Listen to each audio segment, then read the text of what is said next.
예, 지금 계속해서 예수님께서 구약 레위계통 제사장보다 뛰어나시다는 사실을 논증하는 말씀을 보고 있습니다.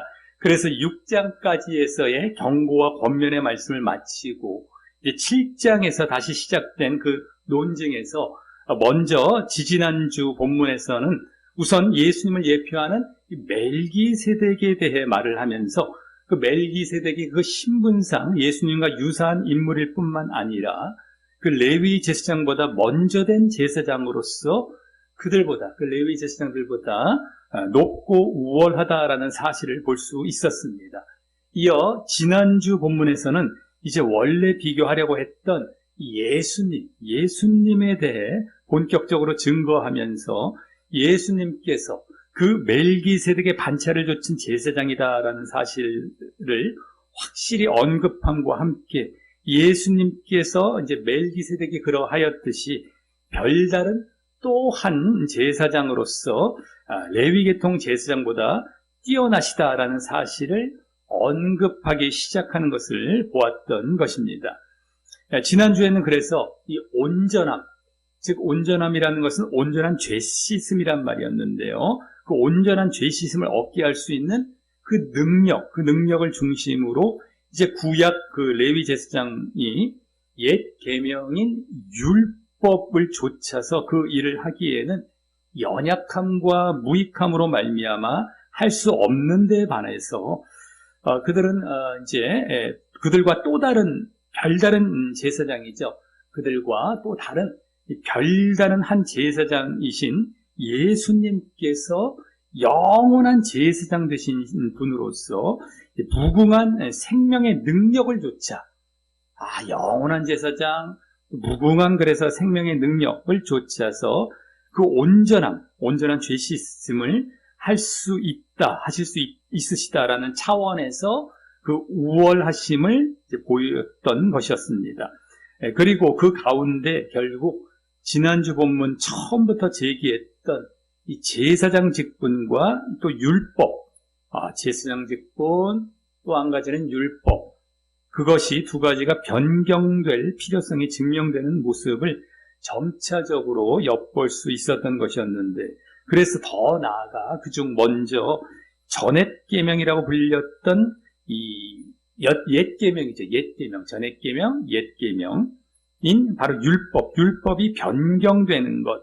그러니까 제사장 직분과 율법 중에서 율법입니다. 율법 쪽으로 먼저 율법이 변경되는 것을 넘어서 이 변경뿐만 아니라 아예 폐해지는 것, 즉 무효화되는 그런 가운데 나아가며 대신 더 좋은 소망이 생김으로, 율법 말고 더 좋은 소망이 생김으로 그것으로 이제 온전케 되어서 온전한 죄 씻음을 받아서 하나님께 가까이 갈 수 있게 된다는 논증으로 지난주 말씀을 마쳤던 것입니다. 하나님께서 이미 그렇게 되도록 그 모든 것을 섭리하시고 준비해 놓고 계셨기 때문이었습니다. 그리고 그 가운데에 율법과 함께 그 율법으로 제사장 되었고, 또 그 율법을 백성들에게 줌으로 그들로 하여금 온전함을 얻게 하려 했던 레위 계통의 제사장직도, 그 레위 제사장직이죠.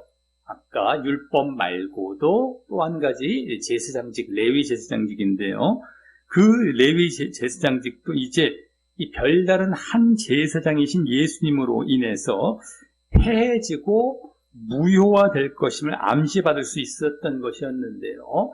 율법만 변경되는 걸 넘어서 폐해지는 것뿐만 아니라, 율법만 폐해지는 것이 아니라 이 제사장직, 레위 제사장직도 결국 폐해질 것을 암시받을 수 있었던 것이었는데, 이제 오늘 본문에서 그것과 관련된 내용이 보여진다고 할 수 있는 것입니다. 그리고 그 가운데 또한 오늘도 예수님께서 그 레위계통 구약 제사장보다 우월하시다라는 사실이 더욱 본격적으로 함께 증거되게 되는 것입니다. 그래서 오늘은 예수님에 대한 호칭이 직접적으로 이제 나오게 됩니다. 이제는 예수님에 대한 해석보다는 예수님이 어떠한 분이시라는 사실을 증거하는 데 더 비중을 두려고 하는 것입니다.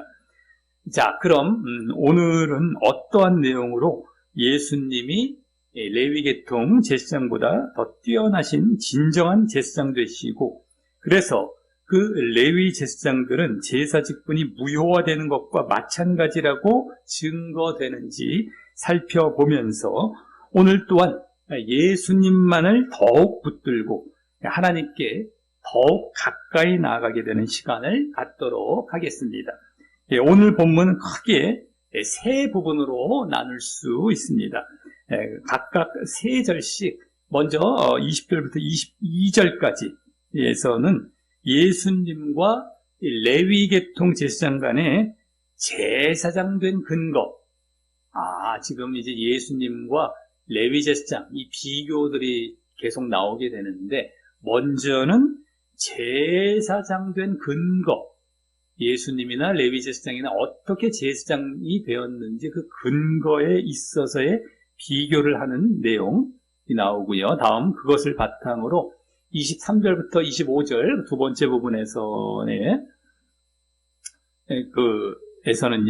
예수님과 레위 제사장 간의 제사장 직분과 또 그 사역의 한계에 대해서 이제 비교를 하는 내용. 또 마지막 26절부터 28절까지에서는 방금 그 두 번째 부분에 대한 더 구체적인 이유로서 그 두 비교 대상, 예수님과 레위 제사장의 본질에 있어서의 차이와 그로 인한 제사 행위의 또 근본적인 차이에 대해서 이 비교하는 내용이 오늘 이제 이렇게 세 부분으로 나오게 되는 것입니다. 자, 그럼 먼저 첫 번째 부분인 20절부터 22절까지의 예수님과 레위 제사장 간의 제사장 된 근거에 있어서의 비교를 하는 내용을 보게 되면, 거기서는 주된 내용이 20절과 21절에서 보여지듯이 예수님께서 제사장 되신 것이 맹세로 되신 것인 반면, 20절과 21절을 잘 보면 나오죠. 예수님께서 제사장 되신 것이 맹세로 되신 것인 반면에 레위계통 제사장, 이 레위 제사장들은 그 맹세 없이 제사장이 되었다라는 내용입니다. 즉 여기서 비교하려 했던 그 제사장 된 근거는 바로 맹세가 있었느냐 없었느냐입니다. 그리고 예수님께서는 이 맹세로 제사장 되셨다라는 논증, 예수님께서 이 맹세로 이제 제사장 되셨다라는 논증은 지난주 16절에서 예수님께서 율법이 아닌 무궁한 생명의 능력을 좇아 제사장이 되셨다라고 하신 사실과 그 문맥을 같이 하는 것입니다. 율법이 아닌 지난주 16절에서 율법과 대주되는 무궁한 생명의 능력으로 이제 제사장 되셨다라고 했는데, 그것과 이제 맥을 같이 하는 것이다라고 하는 것입니다. 맹세로. 그래서 여기서도 바로 그 율법이 아닌 이제 이 맹세로 제사장이 되셨다라고 하는 것입니다. 이 레위 제사장들은 율법에 의해서 제사장이 되었죠. 근데 지난주 예수님은 그것이 아니고 무궁한 생명의 능력을 좇아서 제사장이 되셨다. 율법이 아니라. 여기서도 마찬가지입니다. 레위 제사장들은 율법에 의해서 되었다라는 것이 지금 바탕에 깔려있는 상태이기 때문에 맹세로, 그것이 아니라 맹세로 되셨다라는 것은 지난주 무궁한 생명의 능력으로, 또 여기서 맹세로, 이 같은 차원이죠. 같은 차원. 그래서 제사장 되셨다라고 하는 것입니다. 물론 지난주는 그러면서 결국 18절, 19절에서 율법의 폐지와 무효화에 대한 언급으로 그 초점을 옮겨가게 되었었죠.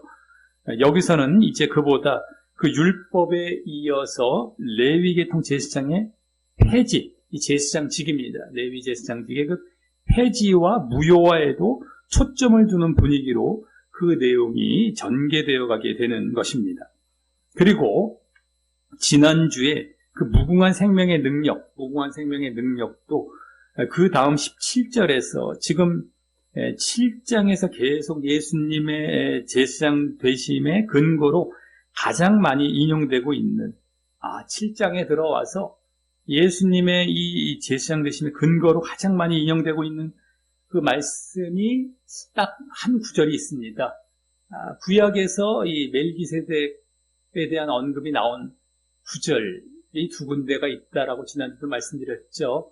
창세기 14장에서 원래 아브라함과의 사건 가운데 먼저 나왔었고, 그 다음에 또 나온 건 유일한 부분 한 군데밖에 없습니다. 바로 시편 110편 4절 말씀인데, 그 말씀을 근거로 지난주에도요, 그 말씀을 근거로 하나님께서 그 말씀에서 선언하신 예수님의 영원한 제사장 되신다라는 사실, 예수님께서 영원한 제사장 되신다라는 사실을 바탕으로 그와 같은 예수님의 무궁한 생명의 능력을 가지심을 증거할 수 있었다면, 영원한 제사장이시니까 무궁한 영원한 생명의 능력을 가지셨다라는 것이 이제 증거될 수 있었던 것이었죠.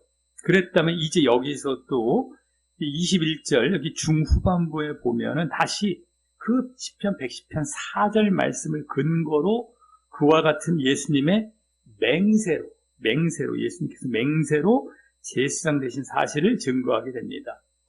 무궁한 생명의 능력도 시편 110편 4절 지난주에, 근데 그 무궁한 생명의 능력과 맥을 같이 하는 여기 맹세라는 말도 그 시편 110편 4절에서 그걸 근거로 해서 지금 증거하고 있는 것이다라고 하는 것이죠. 자, 즉 여기 21절을 보시면 예수님께서 자기에게 말씀하신 자, 즉 하나님이 되겠죠. 하나님으로 말미암아 맹세로 제사장이 되셨다라고 말을 하면서, 맹세, 여기 나오죠. 맹세. 그러면서 그 하나님께서 맹세하셨음의 근거로서 바로 그 시편 110편 4절을 인용하여 바로 시편 말씀 그대로 거기 보시면 주께서 맹세하시고 뉘우치지 아니하시리니, 우리 그냥 성경만 보면 이거 인용한 말씀인지 아닌지 보기 쉽지 않습니다. 이게 지금 시편 110편 말씀을 그대로 110편 4절 말씀 그대로 인용해서 여기 담아 놓은 것인데, 우리말 번역본만 보면은 그냥 이게 무슨 히브리서 기자가 하는 말인지 이게 인용된 말씀인지 잘 안 보여요. 근데 이게 인용된 말씀입니다. 그래서 거기 보시면 주께서 맹세하시고, 여기서부터 다 인용된 말씀이에요. 시편 110편 4절 말씀과 똑같습니다. 주께서 맹세하시고 뉘우치지 아니하시리니 내가 영원히 제사장이라 하셨도다라는 말씀을 제시하고 있는 것입니다. 이게 110편 4절 말씀의 전체가 되는 거예요. 근데 이제 그동안은 그 시편 110편 4절의 뒷부분 쪽인 거기 내가 영원히 제사장이라, 이 부분이 있죠. 내가 영원히 제사장이라 하셨도다. 여기서 이건 더 정확히 110편 4절에서는 내가 멜기세덱의 반차를 조차 영원한 제사장이라 이렇게 나옵니다. 근데 여기서 멜기세덱의 반차를 조차는 생략은 했지만 이미 앞에서 다 거론이 되었고 했기 때문에 어쨌든 내가 영원한 제사장이라라는 말씀을 주로 인용을 했었어요. 그동안은요. 영원하다, 영원한 제사장이다, 영원하다, 무궁한 생명, 영원하다라는 모습, 이걸 주로 인용했다면, 여기서는 그 앞부분은 별로 지금까지는 다 그냥 신경을 안 쓰고 버려두고 있었던 것처럼 보였는데, 여기서는 그 앞부분인 주께서 맹세하시고 뉘우치지 아니하시리니, 이 부분이 원래 나와 있었거든요. 근데 그 부분에 그 맹세하시고 뉘우치지 아니하신다. 그러니까 아주 분명한 맹세를 하신다라는 말씀 아니겠습니까? 그러니까 맹세의 확실성이 담긴 그 말씀을 특별히 더욱 강조하여 인용하고 있는 것입니다. 그래서 맹세라는 말이 갑자기 툭 튀어나온 것이 아니라 바로 시편 110편 4절 말씀을 근거로 다시금 거기서 인용되어서 그 근거로 해서 지금 맹세로 제사장이 되셨다라는 것을 여기서 지금 논증하고 있는 것입니다. 영원한 제사장이시던 데다가 무궁한 생명을 가지신 데다가 맹세로 또, 그러니까 지금 히브리서 기자가 어떻게 이 말씀을 해석하고, 그래서 지금 멜기세덱에 대해서도 증거하고 예수님에 대해서도 증거해 가는지를 또한 우리가 배울 필요도 있죠. 너희가 듣기에 둔하다, 말씀을 예피 있게 해석하려고 하는데 너희가 듣기에 둔해갖고 내가 말하기가 참 어렵지만 그러면 안 돼. 그렇게 어린아이 같은데 있으면 안 되고 장성한 분량이 돼서 들을 줄 알아야 돼 라고 하면서 이제 시작되었던 거, 지난주 막 이렇게 시작되지 않았습니까? 깊이 있게, 지지난주 막 깊이 있게 들어갔는데 그 이번에도 마찬가지예요. 말씀을 하나하나 놓치질 않습니다. 버리질 않아요. 맹세라는 말까지도 또 여기서 오늘은 인용하면서 해석하면서 깊이 있게 나아가고 있다라는 것입니다. 그러니까 이와 같이 하나님 말씀이 버릴 것이 없다라는 것이 보여지고 있죠. 아주 해석을 깊이 해 나가고 있습니다. 우리가 이것을 인용해서 해석하는 말씀이라는 걸 모르면 이게 지금 무슨 말인가 여기서도 막 우리가 대충 아는 말만 그냥 대충 알아듣고 넘어가지 않으면서 넘어가게 되는데요.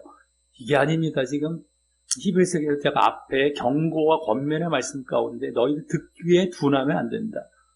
너희들 잘 들을 줄 알고 깊이 있게 들어갈 줄 알아야 되고 너희들이 또 깊이 볼 줄 알아야 되고 라는 말을 했기 때문에 우리가 얼렁뚱땅 넘어가면 대충 듣는다. 듣기에 둔하다라는 말, 게을르다, 대충 듣는다라는 말 아니었습니까? 둔하다는 말이 대충 듣고 듣기에 둔하고 그러다면 또 이제 쉬운 것만 듣고 그냥 대충 하다가 교리에 딱 붙잡히는 거예요. 교리 같은데 뭉뚱그려서 그냥 교리 만들어주면 자세한 내막은 알지도 못하고 그냥 내가 좋아 보이는 것에 마음이 확 쏠려갑니다. 그 교리에.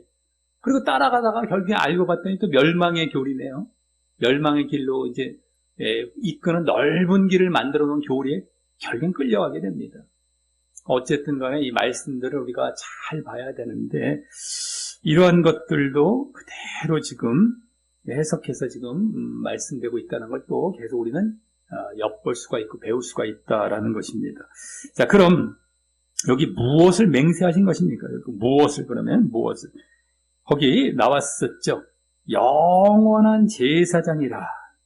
110편 4절 말씀이 나오지 않았습니까? 맹세하고 주시자는 내가 영원히 제사장이라. 그 영원한 제사장 된 예수님께서 예수님의 영원한 제사장 직분에 대해서 그렇게 맹세하셨다라는 것입니다. 그래서 결국 또 예수님의 제사장직은 그 바뀌거나 변하지 않고 영원하다라는 사실이 이 레위 제사장들보다 우월하고 뛰어나시다라는 것입니다. 그런데 여기 이 맹세라는 것은요, 3주 전에 6장 후반부 경고와 권면의 말씀에서 하나님께서 이 아브라함에게 약속하실 때에 당신을 가리켜 맹세하셨다라는 사실을 연상케 합니다. 약속뿐만 아니라 또 맹세까지 주셨다라는 것. 그래서 거기서는 약속을 주신 것뿐만 아니라 그것을 그렇게 맹세까지 하신 것은 그 약속에 대한 하나님의 뜻이 변하지 않고 충분히 확실한 것임을 보증하시고 또 그러므로 그 약속과 소망을 얻으려는 자들에게 큰 안위도 받게 하시기 위함이었습니다. 그런데 여기서도 이제 22절을 보면 보증이란 말을 또 하게 됩니다. 보증. 그리고 또 그 앞에 그때의 이 약속이란 말과 흡사한 언약이란 말을 합니다. 언약. 그래서 언약.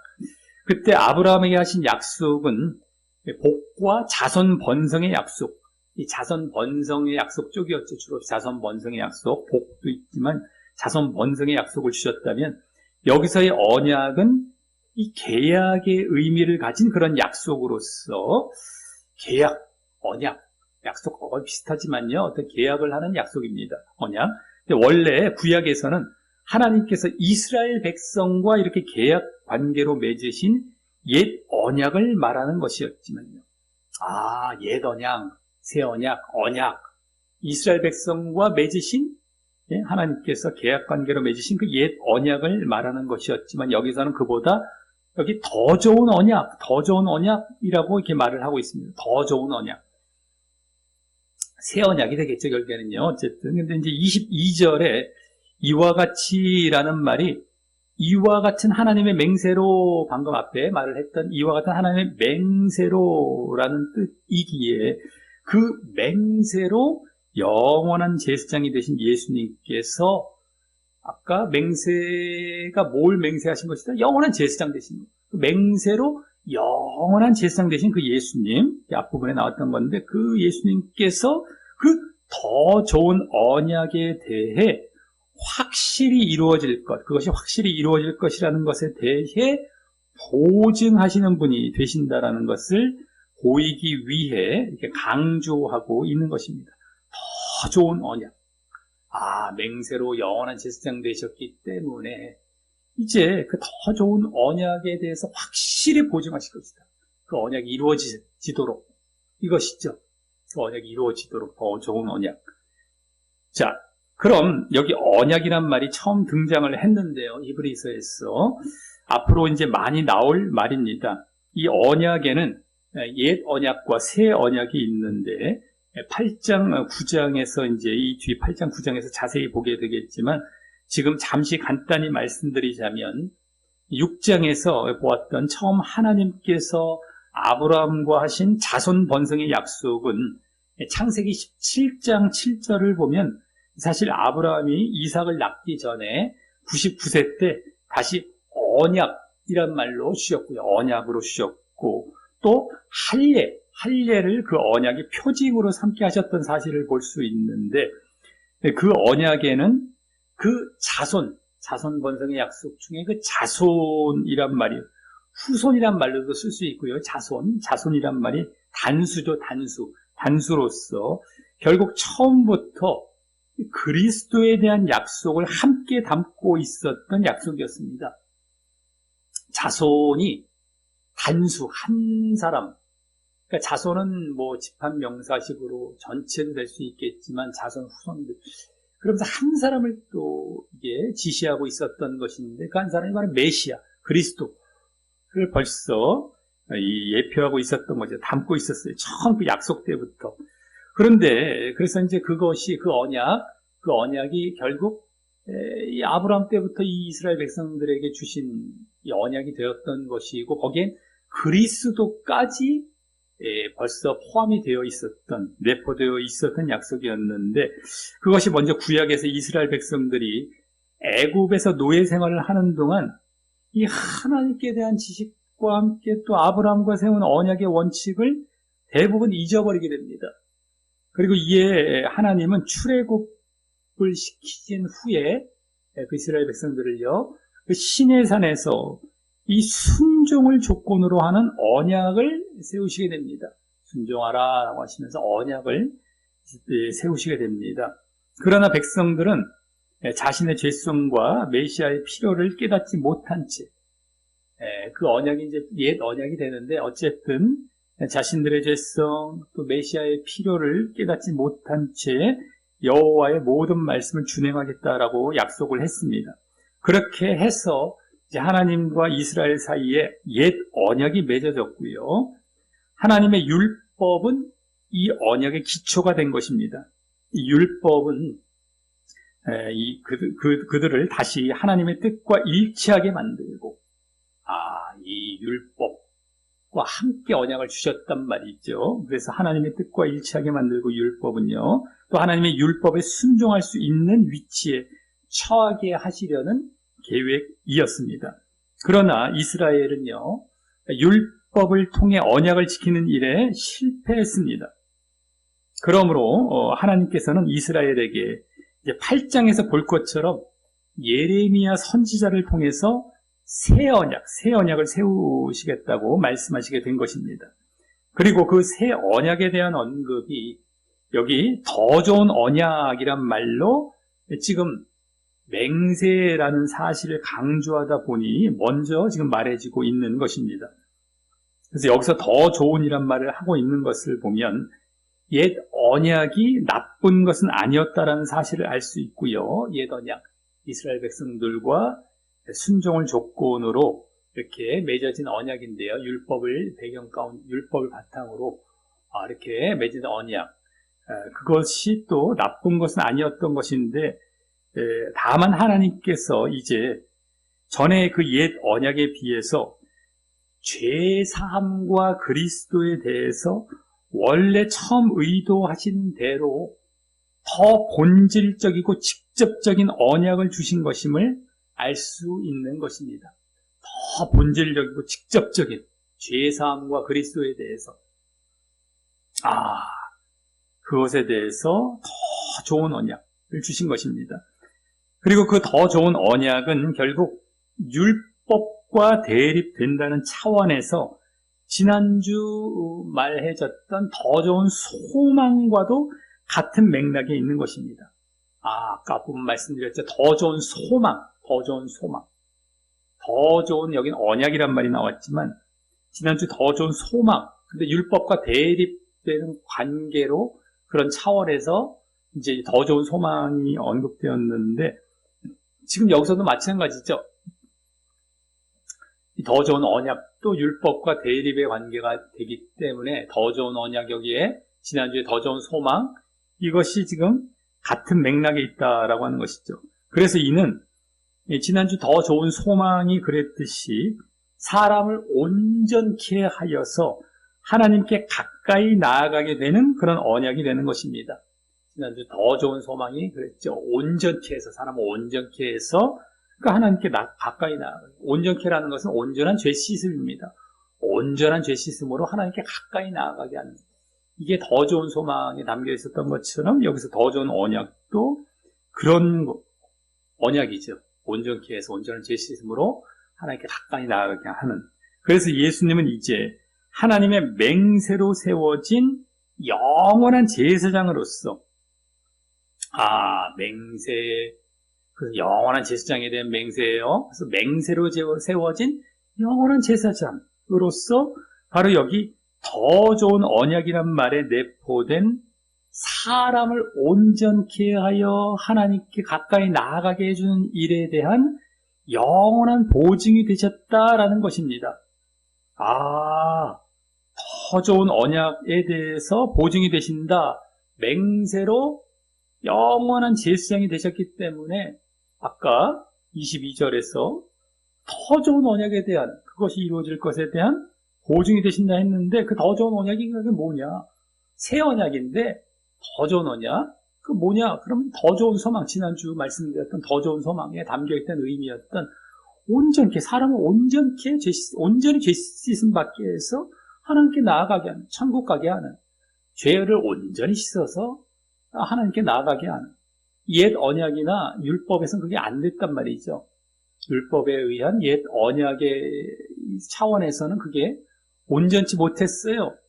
근데 예수님은 그걸 가능케 하시는, 그걸 또 보증하시는 그것에 대해서 이제 여기 말씀되고 있었던 것입니다. 자, 그리고 이에 대한 설명이자 이유, 이것이 왜 이렇게 되는지 그것에 대해서 설명도 하고 이제 이유를 말한다라고 할 수 있는 내용이 그 다음 이제 두 번째 부분, 오늘 두 번째 부분인 23절부터 25절에서 이제 이 예수님과 레위계통 제사장 간의 제사장 직분의 한계와 그로 인한 또 사역의 차이, 제사장 직분의 한계, 사역의 차이, 이것에 대해서 어쨌든 예수님, 레위 제사장 간입니다. 두 비교인데요. 그 비교하는 내용 가운데 보여집니다. 그래서 23절부터 24절 거기 먼저 보시면요.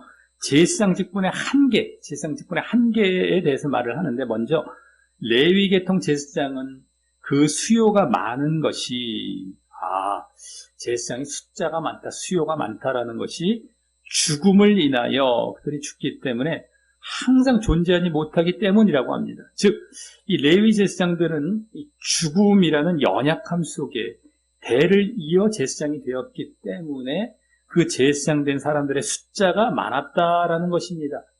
계속 죽음이라는 연약함이 있기 때문에 계속 대를 이어서 여러 사람들이 제사장이 되었어야 했다라는 것이죠. 그리고 이러한 제사장 직분의 한계는 이 레위계통 제사장들의 제사 행위에도 한계가 있었고요. 그래서 불완전하여서 사람들을 온전하고 흠없게 하지 못했음을 보여주고 있는 것입니다. 제사 행위, 직분의 한계가 있기 때문에 제사 행위에도 한계가 있고, 그래서 불완전합니다. 온전치 못해요. 사람들을 온전하고 흠없게 하지 못했던 겁니다. 온전한 죄 씻음을 가져다 주지 못했던 겁니다. 하지만 24절과 같이 예수님은 영원히 계심으로, 거기 보시면 나오죠. 영원히 계심으로 그 제사장 직분이 갈리지, 즉 변하지 않아요. 다른 사람으로 막 계속 옮겨가고 대를 이어서 할 필요가 없어요. 변하지 않습니다. 라고 합니다.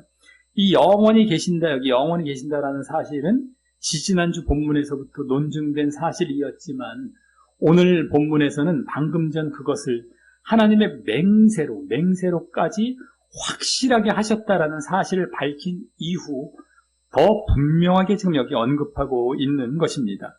그리고 예수님께서 그렇게 영원히 계시기에 뒤이을 제사장이 필요 없고, 뒤를 이을 제사장이 필요 없고, 이는 예수님께서 제사장으로 행하신 사역이 그냥 일시적이어서 불완전한 것이 아니라 영원하여서 완전한 것임을 보여주는 것입니다. 영원히 계시기에 그 제사장 사역이 완전한 것임을 또한 보여주는 것이죠. 그래서 25절, 거기 다음에 25절과 같이 그 예수님의 최종적인 사역에 있어서도 차이가 나게 됩니다.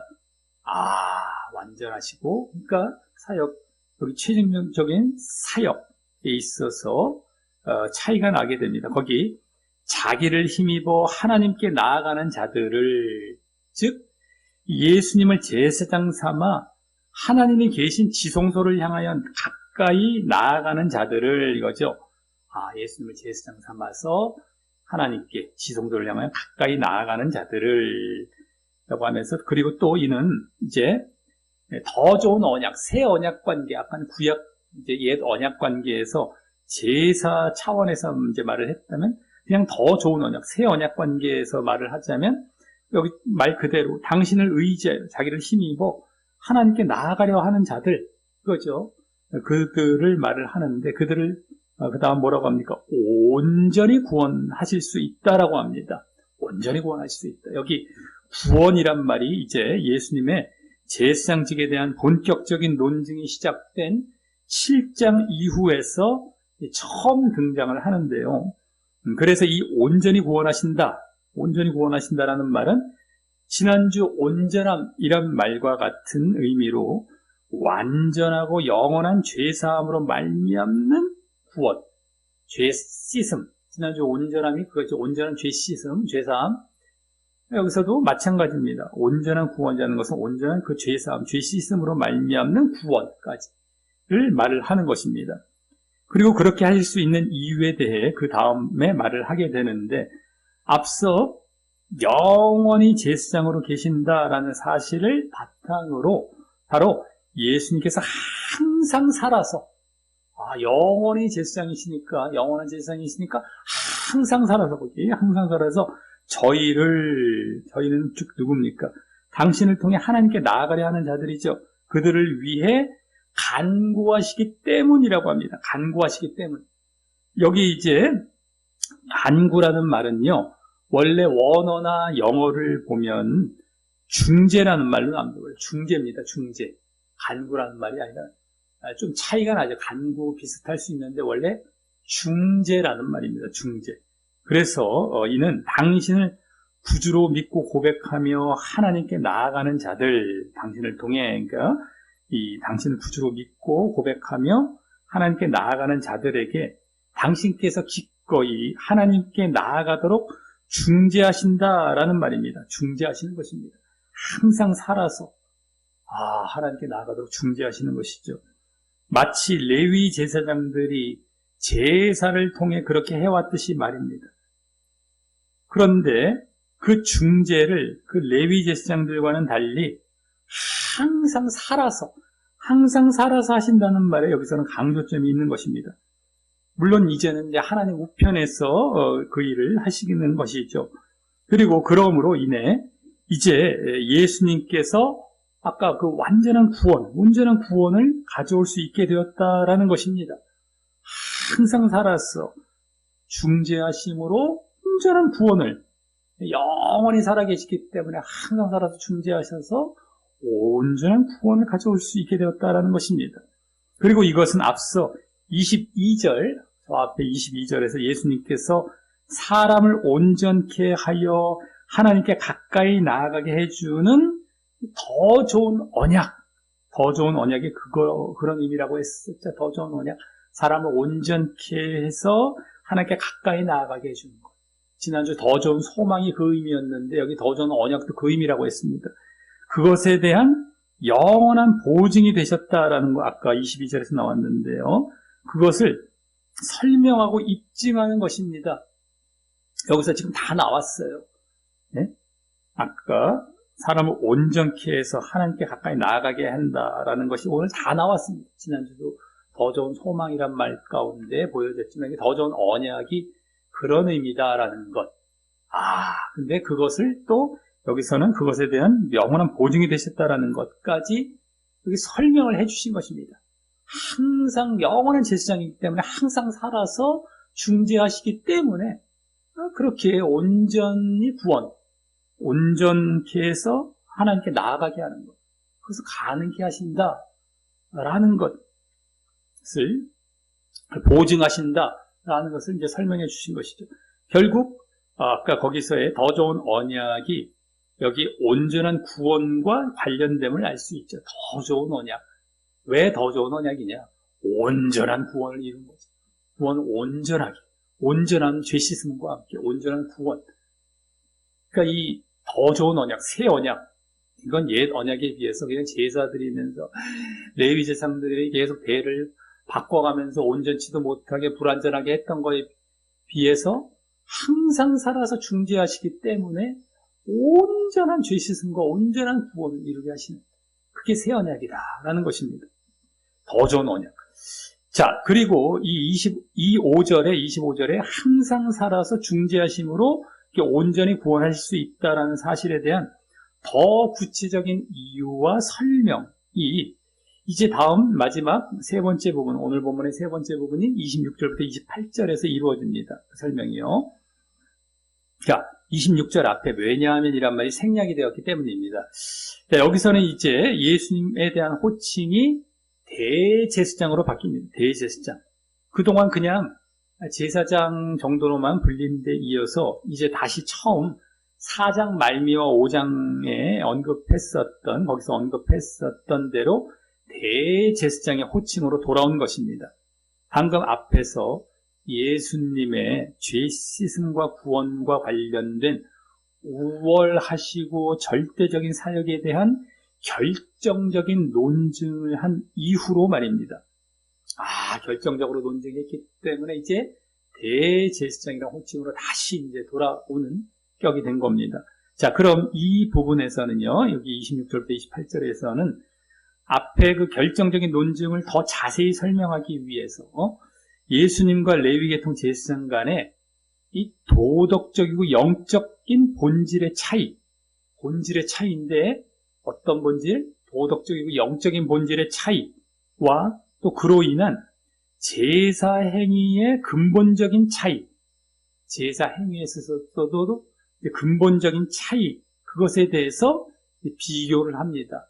본질, 근본 이런 거, 제사 행위, 또 영적인 본질 이런 차이들을 더 이제 비교를 합니다. 먼저 26절에서 이러한 대제사장은 우리에게 합당하다. 대제사장 말을 직접 쓰죠. 이러한 대제사장은 우리에게 합당하다. 즉 합당하다는 말은 알맞고 적합하다라고 합니다. 즉 우리에게 합당하고 적합하기 때문에 앞서와 같이 이렇게 항상 살아서 중재하심으로 온전히 구원하실 수 있다라는 것입니다. 합당하다. 그래서 아까 온전히 구원하시는 것이다. 이 합당하다. 이 대제사장이 합당하다. 그렇죠. 자, 그럼 예수님께서 어떠하시기에 그렇게 합당하다고 합니까? 그 다음 말들과 같이 나오죠. 그 다음에 거룩하고 악이 없고 더러움이 없고 더러움 이게 없고 또 죄인에게서 떠나 계시고 하늘보다 높이 되신 자이기에 그렇다라는 것입니다. 이 중 앞에 나온 세 가지 성품, 거룩하고 악 없고 더러움 없는 거, 이 세 가지 성품은 예수님의 인격적 특징을 말을 하는데요.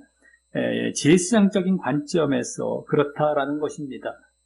그 세 성품들은 모두 예수님께서 동일하게 인간의 삶을 사시는 가운데 보여진 영적이고 도덕적으로 죄 없으신 완전한 성품을 보여주는 것입니다.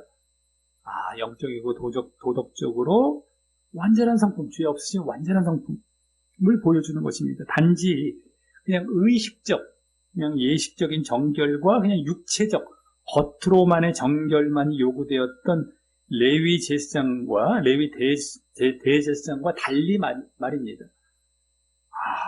아예 영적으로까지 온전하게 거룩하시다는 거예요. 그리고 다음 네 번째와 다섯 번째로 말해준 거 뭡니까? 죄인에게서 떠나 계신다라는 거. 네 번째죠. 죄인에게서 떠나 계신다라는 말은 그런 완전한 성품 가운데에 승천하심으로 이 세상의 죄인인 인간들에게서 분리되었다라는 것을 나타냅니다.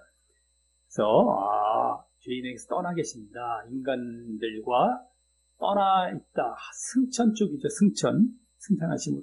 그래서 이 말과 함께 그 다음 다섯 번째, 하늘보다 높이 계신 자라는 말은 예수님께서 하나님 보좌 우편에 계심을 나타냅니다. 승천하셔서. 아까 죄인에게서 떠나 계시고 승천, 거기서도 이제 나왔는데 여기서도 하나님 보좌 우편 승천하셔서까지. 자, 이는 이제 대제사장으로서 중재의 사역을 아무런 방해 없이 하나님께 직접적으로 하게 되었음을 보여주는 것입니다. 하나님 우편에서 계속해서 중재 사역을 하는 것이죠. 그리고 그러한 합당함으로 항상 살아서 중재하심으로 온전히 구원하실 수 있다라는 것이죠. 이러한 합당함으로 하나님 보좌 우편에서 승천하셔서 계속 살아서 중재하시는 것이죠. 거룩하신 가운데에 승천하셨고 거기서 보좌 우편에서 항상 살아서 중재하심으로, 아까 앞에 나왔다 항상 살아서 중재하심으로 온전히 구원할 수 있다라는 것을 여기서 더 이제 보여준 것입니다. 본질적인 차이 때문에. 자, 예수님께서 우리에게 합당하신 이유를 이러한 성품적이고 본질적인 이런 차이 말고도 다음 27절에서는 계속해서 이번에는 그런 차이와 함께 빚어진 제사행위 차원에서 또 설명합니다. 예수님은 레위 대제사장들이, 거기 나오죠. 예수님은 레위 대제사장들이 먼저 자기 죄를 위하고 다음에 백성의 죄를 위해 날마다 제사 드리는 것과 같이 할 필요가 없다라고 합니다. 이 사실은 5장에서 이미 언급된 사실인데요. 자기 죄를 위하고 또 백성의 죄를 위해서 날마다 이렇게 제사 드리는 것 같이 할 필요 없다는 것인데, 그때 레위 대제사장도요, 죄와 언약에 쌓여 있기에 그냥 백성뿐만 아니라 먼저 자기를 위하여 속죄제를 드려야 한다라는 사실을 말을 하는 것입니다. 그때 보여줬었죠. 그런데 대제사장은 1년에 한 번 대속죄일에 속죄제를 드렸는데 여기 날마다라고 나오고 있는 것은 그 다음에 나오고 있는 예수님께서 단번에, 날마다와 반대 차원입니다. 단번에 자기를 들여 그 모든 제사를 온전하고 최종적으로 이루셨음을 대주하여 강조하기 위해서 단 한 번에 그 모든 제사를 이루신 거예요. 어떻게? 온전하고 최종적으로 단 한 번 제사를 드려서 그것을과 대주하여 강조하기 위해서 그만큼 저들의 속죄제가 계속해서 드려야 하는 이 불완전하고 비효과적인 그런 제사라는 것을 드러내기 위한 것일 것입니다. 날마다라는 말은 1년에 한 번 속죄제였지만 날마다라는 말로 어쨌든 그들은 계속해서 그렇게 해야 됐었던 것이었기 때문에 이건 단 한 번, 예수님은 단 한 번 제사로서 끝내셨던 것이지만요.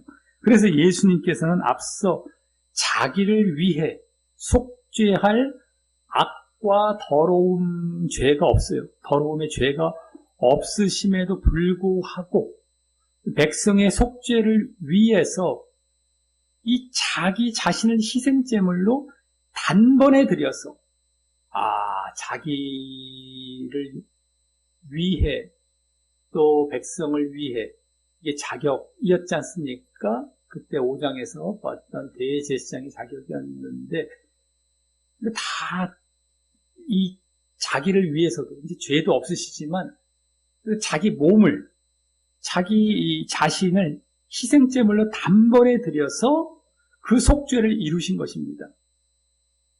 단 한 번 자기 자신을 희생제물로 제물로 드려서 단 한 번의 제사로 자기도 드리시고 또 백성들을 위한 제사도 되는 이게 단 한 번에 이 속죄를 이루시게 되었던 것입니다. 그리고 그렇게 당신을 단번에 드림으로 속죄를 이루실 수 있게 된 이유에 대해 28절에 나옵니다. 28절. 마지막 28절인데요.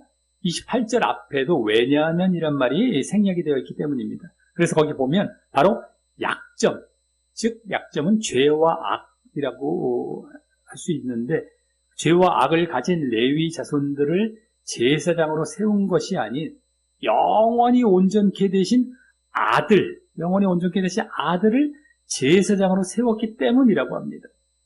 그것도 이 전자는 지난주 보았듯이 연약하고 무익한 율법에 의해 세워졌지만 후자 예수님은 앞서 보았던 맹세의 말씀으로 세웠기에 더욱 그렇다라는 말입니다. 거기 나오죠. 율법, 맹세의 말씀이 대조되어서 나오죠. 저들은 율법, 예수님은 맹세의 말씀입니다. 여기 영원히 온전케 되셨다라는 말은 일단 영원히라는 말은 앞서 그 맹세가 영원한 제사장에 대한 맹세이기에 그런 것이고요. 맹세, 뭐에 대한 맹세? 영원한 제사장에 대한 맹세였지 않습니까? 여기 영원히라는 말, 거기서 알 수 있죠.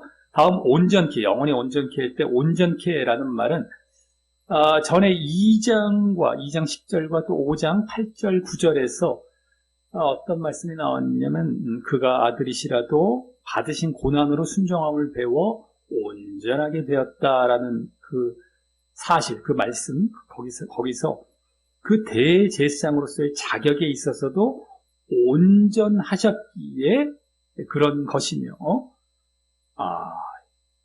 자격에 있어서 온전하게 되었던 것이었습니다. 대제사장으로 자격대도 나왔고 그래서 여기서 이제 그때 함께 언급되었던 아들이란 말을 갑자기 쓰고 있죠. 여기 아들이란 말이 갑자기 등장했어요. 영원히 온전케 되신 아들이란 말이 여기 좀 전혀 예고 없이 갑자기 등장을 합니다. 그래서 여기 온전케 되신이란 말에서 힌트를 얻을 수 있는 거예요. 이 앞부분 2장과 5장에서 이미 온전케 되었다, 아들이신데도 이렇게 순종으로 온전케 되었다라는 말을 했기 때문에 그때 아들이란 말을 여기 쓰고 있는 것이 되는 것입니다. 그러면서 또 그와 함께 오늘 앞에 말씀에서 항상 살아계시다라는 말과 영적이고 도덕적으로 죄 없으신 완전한 성품 가운데 그 대제사장으로서의 성품에 있어서도 그렇게 온전하시다라는 것을 알 수 있었던 사실인 것입니다. 대제사장으로서의 성품에 있어서도 그렇게 온전하시다라는 것을 알 수 있었죠. 그렇기 때문에 온전케, 영원히 온전케. 그래서 이는 그 인간적인 자격이나 신적인 성품에 있어서 인간적인 자격, 신적인 성품에 있어서 영원히 온전하신 아들, 제사장으로서의 인간적인 자격, 신적인 성품에 있어서 영원히 온전하신 아들이 바로 그렇게 대제사장으로 세워져서 자신을 단번에 희생 제물로 드려서 속죄 제사를 드렸기 때문에 앞서 27절과 같이 영원하고 온전히 속죄를 이루게 하신 합당함을 더욱 강조하는 것입니다. 영원하고 온전히 속죄를 이루게 되었다. 왜요? 당신이 온전하세요. 당신이 영원하세요. 영원히 온전케 되신 아들을 세워서 영원하고 온전한 속죄를 이루신 것이에요. 영원하고 온전. 영원성, 이건 뭐 오늘도 그렇고 계속 나왔고, 온전함도 2장, 5장, 여기 또 오늘 나왔고, 온전함. 그 영원히 온전함. 영원함과 온전함이 예수님께서 갖고 계신 대제사장으로서 당신을 제물로 돌아가셨기 때문에 다른 사람들에 대한 속죄도 영원한 것과 온전하다라는 거예요. 그게 여기 또 그 이유로 다 증거가 된 겁니다. 왜요? 예수님도 그냥 제물로 돌아가셨으면 한 번뿐인 효과가 있는 거 아닌가요? 할 수가 있는데 아니라는 거예요. 영원하신 분이 또 온전함 가운데 들으셨기 때문에 영원히 온전한 속죄를 이루시게 되었다라는 겁니다. 이게 증거가 된 거죠. 그래서 이제 이로써 앞서 25절에 항상 살아서 중재하심으로 온전히 구원할 수 있는 이유, 이게 이제 중심이 되었던 것이고 계속 그것을 이제 쭉 설명해 갔던 것이죠. 항상 살아서 중재하심, 항상 살아있다는 것, 중재하심. 그리고 거기서 온전히 구원할 수 있는 것. 네? 항상 살아서 영원하심.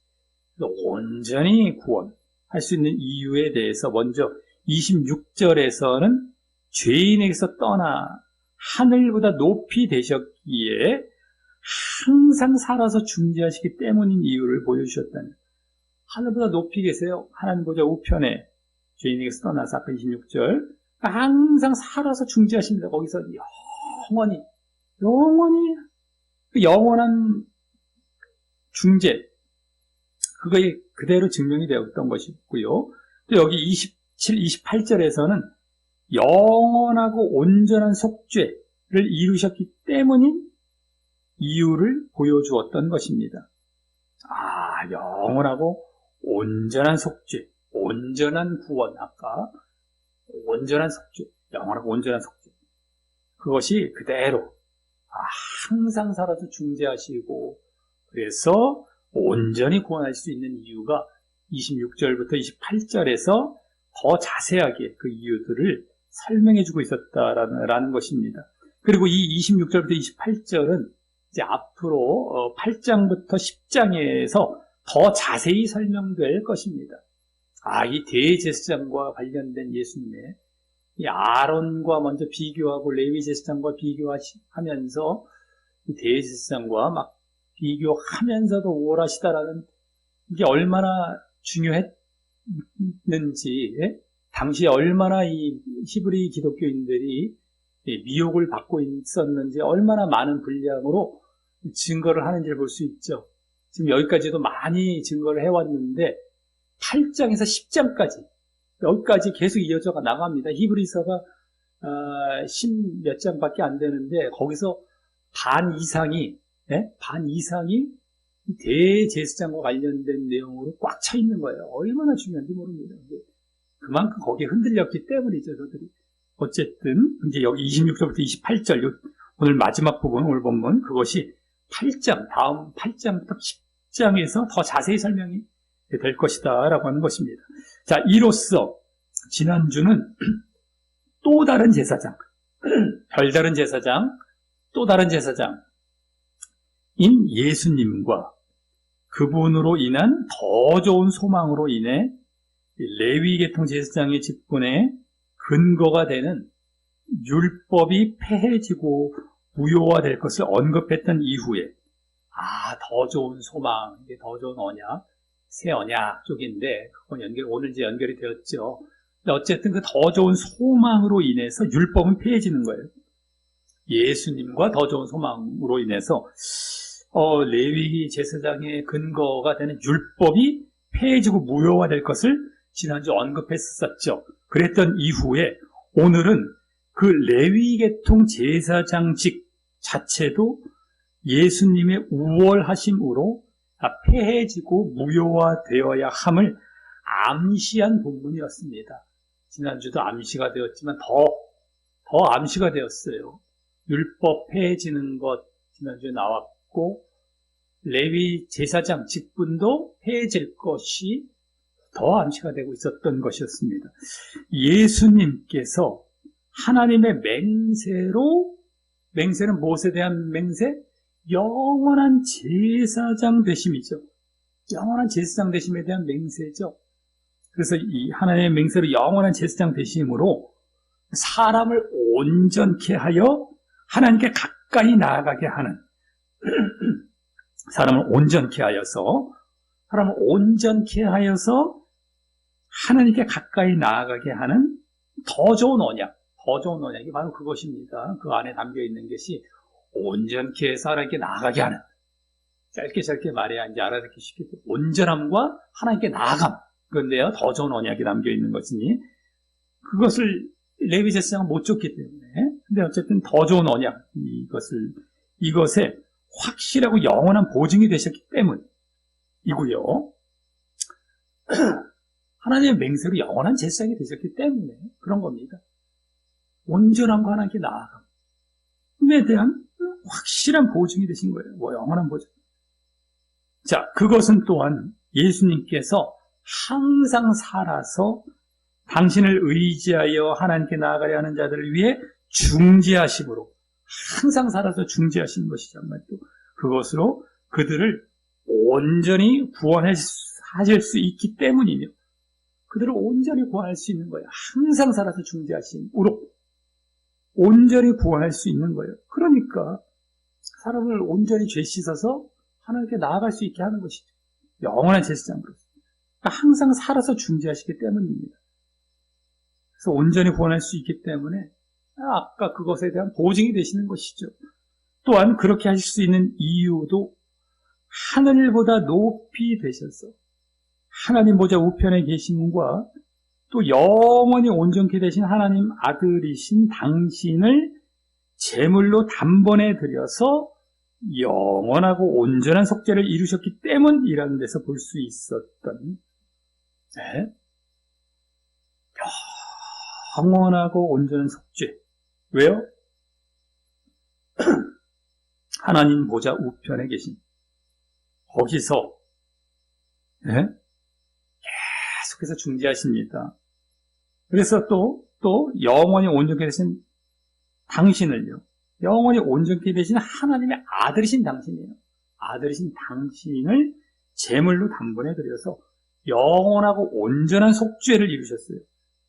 항상 중재하시는 분인데 그 속죄 자체도, 제사 자체도 영원하고 온전한 속죄를 이루신 제사였어요. 근데 또 계속해서 하나님 보좌 우편에서 항상 살아서 중재하시기 때문에 온전한 구원을 누구에게나 줄 수 있는 거예요. 이게 보증이 되신다라는 것을 오늘 논증한 겁니다. 그 시편 110편 4절 말씀을 근거로 해서 계속 여기까지 또 펼쳐가면서 얼마나 깊이 들어간 겁니까? 그리고 또 거기서 볼 수 있었던 예수님께서 레위 계통 제사장들보다 월등히 우월하심으로 이제 그러했던 것입니다. 그리고 이 가운데에 오늘 말씀들, 이 모두들을 종합하는 25절 말씀입니다. 오늘 25절 말씀이 오늘 그 핵심으로 증거되었음을 보게 됩니다. 내용상으로는 그걸 압축하고 요약하고 있는 것이 25절 말씀이 되고, 이제 중심적인 내용 자체는 25절 말씀에 다 담겨 있는 것입니다. 즉, 예수님은 항상 살아서 중재하시고 또 그러므로 온전히 구원할 수 있다라는 그 사실이죠. 항상 살아서 중재, 그래서 온전한 구원. 항상의 중재, 온전한 구원. 더 짧게 하면 그겁니다. 그거 논증한 거예요. 이게 레위 제사장들은 안 되는 부분인데 이게 되시는 거예요. 항상 중재. 온전 구원. 아주 줄인 겁니다. 항상 중재. 온전 구원, 그래서. 그거. 그리고 그것을 위해 단번에 온전한 자신을 드리고 승천하셨고, 단번에 드렸어요. 단 한 번. 영원하고 온전한 제물이신 당신을 드리고 또 승천하셨어요. 영원한 곳으로 가셨어요. 그러므로 또 영원한 제사장으로서 더 좋은 언약의 보증이 되신 것입니다. 그러므로 영원한 제사장, 하나님 우편에서 계속 중재하시는 더 좋은 언약이 바로 그것이죠. 온전한 죄 씻음과 그것을 하나님께 나아가게 하는 구원, 한마디로 온전한 구원입니다. 그것에 대한 보증, 더 좋은 언약, 새 언약의 보증이 되신 것입니다. 그럼으로써. 다만 그러한 예수님의 중재, 항상 살아서 중재하시는 항상 중재와 온전한 구원, 그것을 얻기 위해서는 그 25절에 또 나와 있었듯이 예수님을 힘입어 하나님께 나아가는 자들이 우리는 되어야 한다는 것입니다. 예수님을 힘입어 하나님께 나아가는 자들에게 라는 말이 거기 담겨 있었었죠. 우리는 지금 그것보다는 예수님에 대한 논증 쪽에만 초점을 많이 맞추면서 보았지만 조건이 거기 담겨 있었던 겁니다. 어떻게 그렇게 온전한 구원을 주실 수 있느냐. 항상 중재하셔서. 그거는 당신을 힘입어서 하나님께 나아가는 자들이 되어야 된다라는 것이 거기 또한 조건으로 나와 있었던 겁니다. 그래서 다른 제사장이 아닌 바로 예수님을 하나님께 나아가도록 중재하시는 제사장으로 의지하며 구주로 믿고 고백함으로 말입니다. 다른 것이 아니에요. 예수님을 구주로 믿고 고백하면서 예수님을 그렇게 의지해야 된다는 거예요. 그 중재하시는 제사장으로서 하나님께 나아가게 하는 다른 제사장이 아닙니다.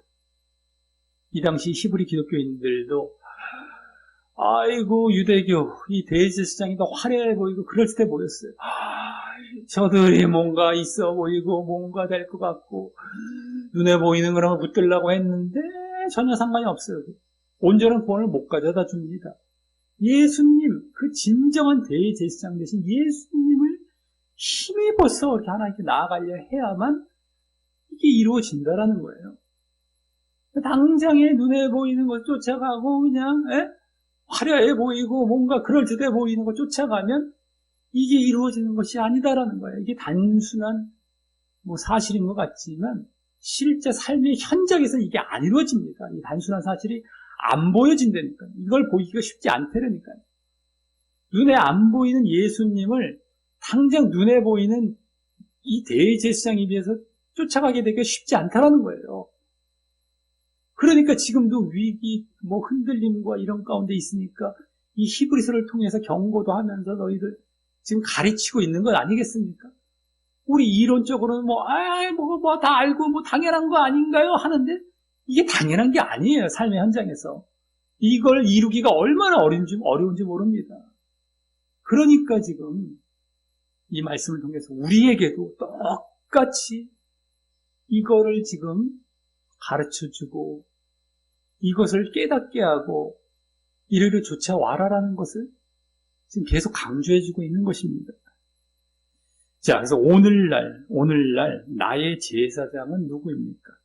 혹 예수님이 아닌 나를 구원할 것 같이 의지했던 그런 중재자나 중재물은 없었는지요? 예수님이 아니라 이게 나를 살릴 것 같아. 나를 구원할 것 같아.